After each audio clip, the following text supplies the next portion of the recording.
Is this a Republican or a conservative concept, the idea of capping interest rates on credit cards, is something that you're comfortable with? Well, I think in general, a lot of Republican members, including myself, have expressed concerns with any type of price controls, right? Yeah. That's not something that we generally believe in. We applaud the president for trying to address this issue of affordability. And quite frankly, 29% is a little bit ridiculous, right? I mean, I can go to Loan Shark down the block in my district and basically get a better deal. Yeah. The issue, you don't I have think, Loan is Sharks in your no, district. no, of course we don't. I'm just joking. But I've been to Staten Island. But the reality is that, how can we address this? I actually was speaking to somebody who represents a credit union the other day, and they're capped at 18%. How about that? So maybe 18% should be more of what we're looking at for a one year to kind of bring it in par. But I think this is going to be a real big discussion on Capitol Hill, because I can tell you, I was a member of the Main Street Caucus, which is more center-right members of our conference. A lot of them have expressed concerns about this in our last meeting, which took place on Monday. And so I do believe that this is really, really going to be something that he's going to get a lot of opposition to on the Hill. This falls into the whole affordability category. You can come at this from a lot of different ways, whether it's housing, whether it's pharmaceuticals. Obamacare subsidies is one that we have been talking about a lot. And as the Senate prepares to go home today, there are some saying that this Bernie Moreno bill is going nowhere, that it's time for a new plan. Open enrollment is closing. Where are we in this debate?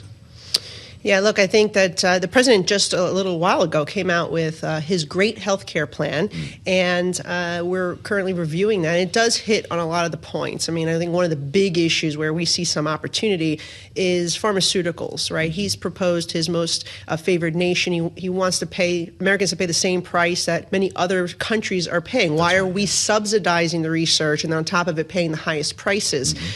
So he has a point with that, but I think the bigger issue is PBM reform. If we want to rein in those PBMs that are those middlemen between the insurance companies and the pharmacies, and in some cases is vertical integration where the insurance company is the PBM and the pharmacy, and that is, I think, a real problem because we're seeing them put small mom and pop pharmacies out of business. They're dictating what their competitors are making, and they are have no transparency in terms of what's going on in the middle in between phase and how much they're profiting. Yeah. So in fact, our committee next week, Ways and Means, is going to be having these health insurance executives that do also own these PBMs come before us. And the questions are be a fun it's going to be interesting, especially when we ask them about the 230% increase in profits and the premiums increasing at the same time despite those taxpayer subsidies. So that's going to be a big topic, I think, in the next couple of weeks. And, Interesting. And we'll see where that goes. But I'm hopeful that we're still going to get something done in a bipartisan way. If not, through reconciliation. What the president proposed today could be done through the reconciliation process, which means only Republicans are needed to pass it. Yes, wow, interesting. So reconciliation 2.0 is real for you. I think it's a possibility. I think, year? Look, our margin keeps getting slimmer and slimmer, but I think that's very well possible, maybe as it relates to health care and housing. There's a lot of discussion surrounding housing and affordability there. I think one of the biggest things we also need to do, and I think as it relates to credit card companies, financial literacy is so important, right? Teaching young people about what it means to take on debt, and that what's behind the actual dollar. And I think that's something we need to get back to the basics in our education system. You need to get a Bloomberg terminal in every classroom. I didn't really say that.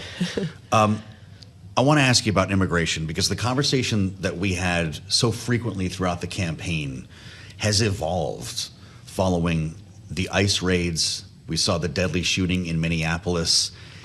You can't wake up in the morning without the doom scroll on your phone and seeing somebody pull out of a car or pulled out of their home.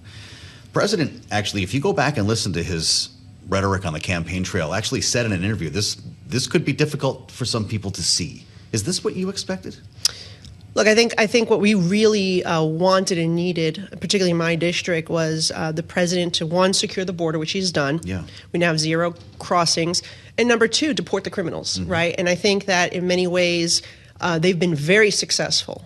We are seeing thousands of criminals that have committed real serious crimes deported, those migrant shelters that were popping up all over New York City, right, being funded by the taxpayer, are now closed.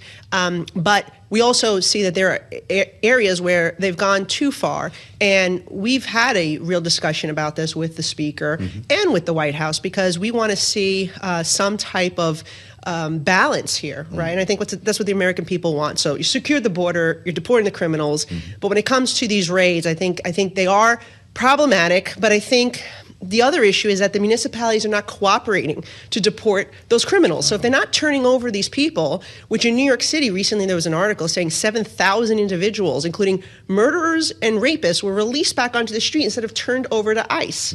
And so when you have a situation where the local government is not cooperating to enforce the laws of our nation, these raids happen because now they got to go in there and find those criminals. And the problem is you're putting public at risk, you're putting those officers at risk. And so we really do need to see a cooperation, some common ground. That we're going to focus on those criminals, but we need these local governments to cooperate with us. And then the second part of this is obviously immigration reform. Yeah. You know, there's a group of us, Hispanic Republicans, who met with the Speaker recently. We've been also pushing for a meeting with the president himself to talk about the need for immigration reform. I represent a district where we have a very diverse population.